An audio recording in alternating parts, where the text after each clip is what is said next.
ဒီနေ့အလုံးသောတရားချစ်ခင်သူတော်စင်ပြိတ္တအပေါင်းသူတော်ကောင်းတို့အား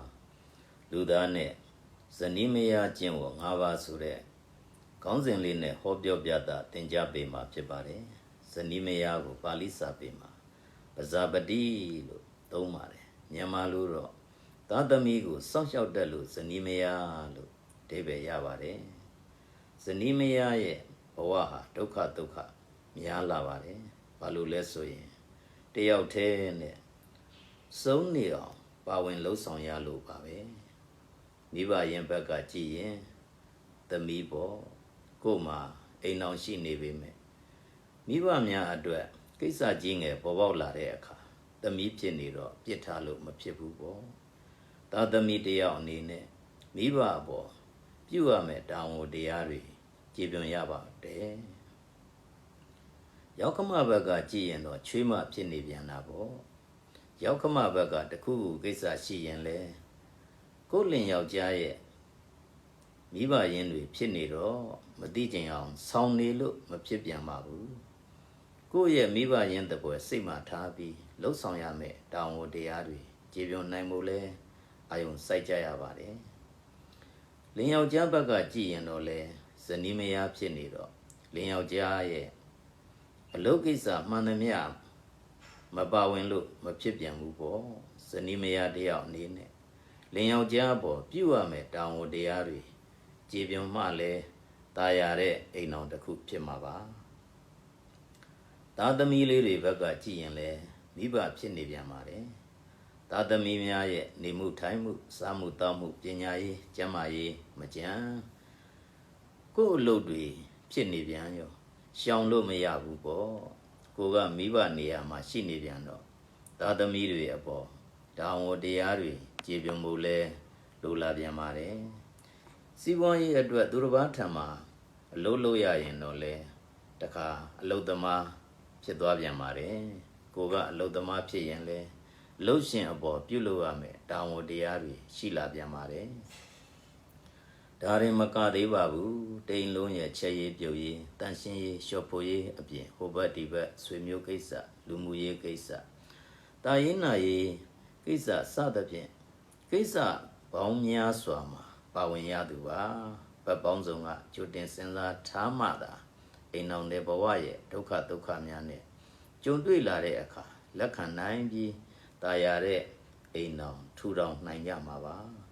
ချစ်တာလေးတစ်ခုပဲကြည့်ပြီးဘာမစင်စားညာမစင်စားအိမ်အောင်ပြုတ်ခဲ့သူတွေဟာအိမ်အောင်မြဲခဲ့လာပါတယ်သူဒေသနာပြုတ်ချက်တွေအရာအိမ်အောင်ပြုတ်ကွဲတာဟာအသက်ငယ်အိမ်အောင်ပြုတ်သူတွေပိုးပြီးအိမ်အောင်ကွဲရတယ်လို့ဆိုပါတယ်အိမ်အောင်ပြုတ်ပြီးအိမ်အောင်ပြက်ကလမ်းကွဲကြခြင်းရဲ့အကြောင်းရင်းများကိုလိလာဖော်ပြရမှာတော့လင်းနဲ့မယားသစ္စာမရှိဂရိမတီခြင်းကြောင့်ပြိုကွဲတဲ့အိမ်တော်ဟာအများဆုံးဖြစ်တယ်လို့သုတေသနပြုချက်များကဖော်ပြထားပါတယ်ချို့တက္ကသိုလ်များရဲ့သုတေသနလေ့လာချက်အရအိမ်တော်ပြုတဲ့အရွယ်ဟာအသက်28နှစ်ကနေ32နှစ်အရွယ်အတွင်းဟာအသင့်တော်ဆုံးလို့ဆိုကြပါတယ်ဘုရားဟောစာပေတွေမှာတော့အသက်တွေကိုပိုင်းခြားထားတာမတွေ့ရပဲအိမ်အောင်ကြလို့ဇနီးမယားတယောက်ဖြစ်သွားရင်လိုက်နာရမယ့်ကျင့်ဝတ်များကိုသင်္ဃာလသုံးမှာ၅ပါးဟောထားတာတွေ့ရပါတယ်။ဘာတွေလဲဆိုရင်နံပါတ်1အမှုကြီးငယ်ကိုကောင်းစွာစီရင်နိုင်ရမယ်။နံပါတ်2နှစ်ဖက်ဆွေမျိုးကိုချီးမြှောက်တတ်ရမယ်။နံပါတ်3အခြားယောက်ျားနဲ့ဖောက်ပြားခြင်းကင်းရမယ်။နံပါတ်4ရှာလို့ရလာတဲ့ပစ္စည်းဥစ္စာကိုထိမ့်သိမ်းစောင့်ရှောက်တတ်ရမယ်။နံပါတ်5ဘယ်ကိစ္စမှမဆိုပြင်းရည်ခြင်းကင်းရမယ်လို့ပဲဖြစ်ပါတယ်ဒီ၅ချက်ထဲမှာကမ္ဘာတက္ကသိုလ်အချို့က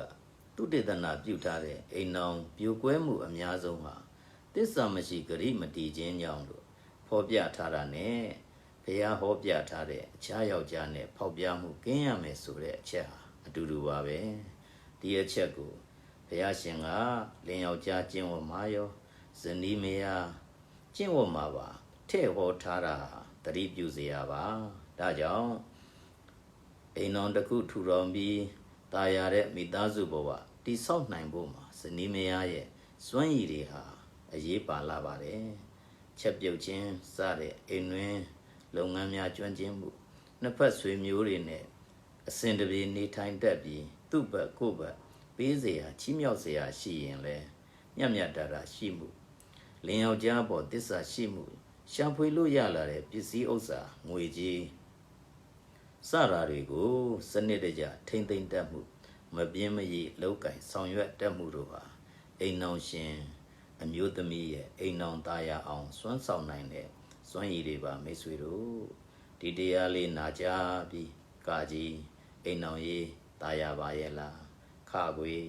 ဇနီးမယားဟိုတရားတွေကြည်ပြမာရဲ့လားကငယ်ဘာတွေပြင်ဖို့လိုနေလဲဖြည့်ကြပြီးသားရလှပတဲ့အိမ်နောင်တဲ့ဘဝကိုတိဆောက်နိုင်တဲ့အိမ်နောင်ရှင်မများဖြစ်ကြပါစေ